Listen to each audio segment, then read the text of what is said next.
Čaute, tak v dnešnej časti ako na servis by sme si ukázali, ako vyčistiť a premazať hlavové zloženie, respektíve ložiska v hlavovom zložení.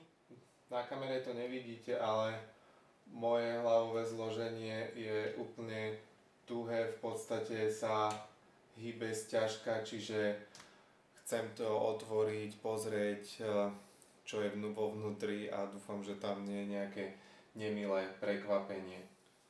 Budeme potrebovať len základné nástroje, čiže nejaké imbusové kľúče, potom niečo na vyčistenie, to môžeme použiť čistič brzd napríklad, a nakoniec samozrejme nejakú vazelínu, ktorou to všetko znova namažeme a poskladáme potom dohromady a uvidíme, či sa to zlepší. V prvom kroku v mojom prípade odmontujem brzdy, aby som mohol riadidlá zložiť a odložiť nabok. Avšak toto nie je dôležité ani nutné. Ja to robím z toho dôvodu, že tak či tak to musím dať dole, pretože tam idem ešte montovať radenie, viesť lánka ku sedlovke, čiže tak či tak to budem musieť dávať dole. Takže v tomto prípade to môžem spraviť, aby sa mi lepšie s tým pracovalo, ale nie je to nutné a netreba to robiť. To je 4 imbus.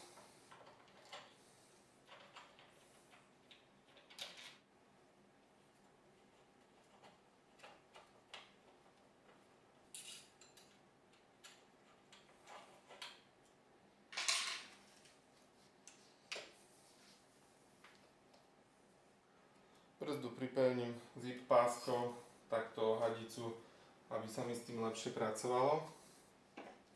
Keď máme, môžeme odskrutkovať vlastne predstavec, čiže tu sú dve skrutky a potom jedna skrutka na vrchu. Čiže povolíme predstavec, to by mal byť 5 mm imbus. Hop.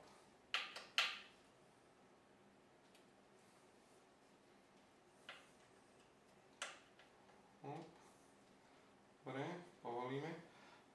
Teraz odskrutkujeme vrchnú skrutku, ale už budeme vidlicu držať, aby sa nám to všetko nezrútilo na zem.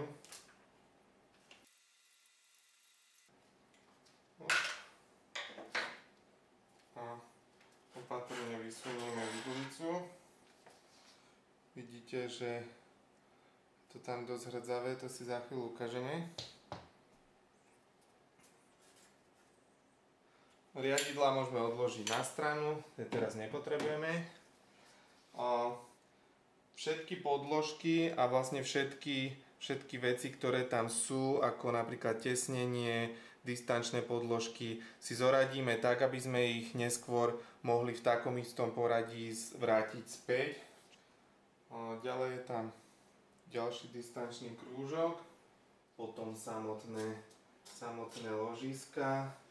Môžete vidieť, že to ložisko je plné hrdze, čiže budem sa to snažiť očistiť. Samotné ložisko sa točí v celku fajn. Čiže vyberieme aj vrchné ložisko.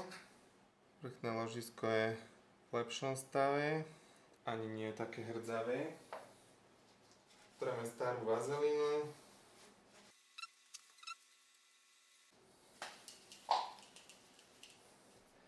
Na nejakú starú handru si nastriekame aj trochu čističa brzd a poriadne to odmastíme a hlavne dostaneme všetky zvýšky hrdze preč odtiaľ. Ramby sme mali a môžeme očistiť teda ložiska, ktoré sú už v havarijnom stave, by som povedal. A tak ešte pred zimou ich nebudem meniť, po zime potom ich vymením. Dobrou vecou, keď rozoberáte či už zadnú stavbu alebo hlavové zloženie, je poznačiť si, aké ložiska a čísla ložisk, ktoré tam máte, a tým pádom vlastne potom pred kúpou nemusíte rozoberať a pozerať, aké tam sú ložiska, ale jednoducho len objednáte ložisko a vymeníte.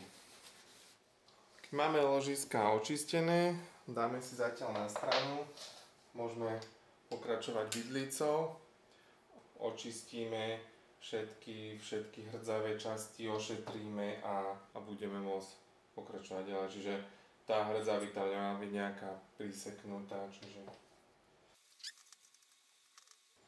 Okay, tu môžeme použiť aj trochu čističa na brzdy a vlastne odstrániť všetku masnotu, všetky nečistoty a pôjde nám to ľahšie. Trošku si... Čiže na tom hliníkovom stĺpiku sa nám krásne všetky nečistoty dali očistiť. Keď máme, môžeme pristúpiť k samotnému zloženiu hlavového zloženia späť a v podstate treba namazať všetko, čo sa tam hýbe, čo sa tam dotýka, čiže tam to není nejaká veľká alchýmia, namažeme všetko a hotovo.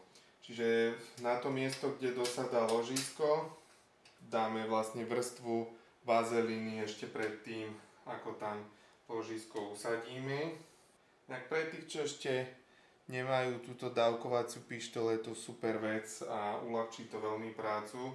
Čiže dal som vazelínu dovnútra, trošku to prstom rozotriem, aby som mal pokoj v duši, že to je správne. Vložíme ložisko.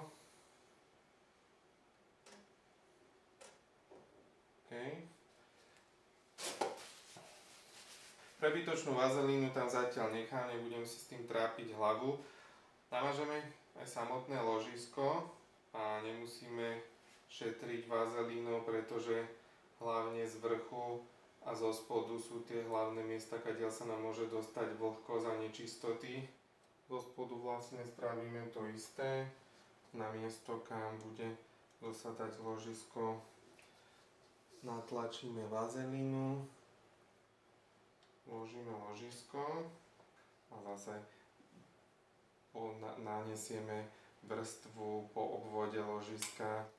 Samozrejme treba vazelínu dať aj na vidlicu, čiže na spodnú časť dáme slušné množstvo vazelíny a zase jednak plní funkciu mazania a jednak tesní celé to hlavové zloženie, aby sa nám tam nedostávala voda a nečistoty, aby to potom neskončilo tak, ako ste videli, keď som to otvoril.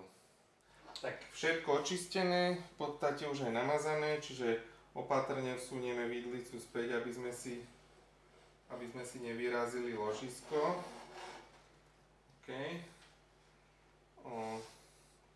Prichytíme si to, aby nám to nespadlo. Návrh ešte dám trošku vazelíny, teraz keď tu mám vidlicu zasunutú. Teraz tam vložíme ten distančný krúžok, ktorý vlastne vymedzuje vôľu medzi vrchom vidlice a ložiskom. Čiže nasunieme ho tam. V tom vrchnom kryte potom nezabudnite, tam je taký malý O-ring, tesnenie, ktoré by bolo dobre trošku namazať. A keďže už mám masné prsty, tak som ho namazal tým. OK, pritlačíme. Vrátime podložky v takom poradí, ako sme ich zobrali.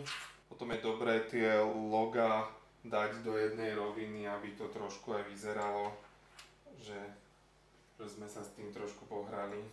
A vidlicu stále držím, síce vazelína a všetky tie podložky ju trošku držia, ale ako náhle trošku popustíte, by vám spadla, čiže dávať na to pozor.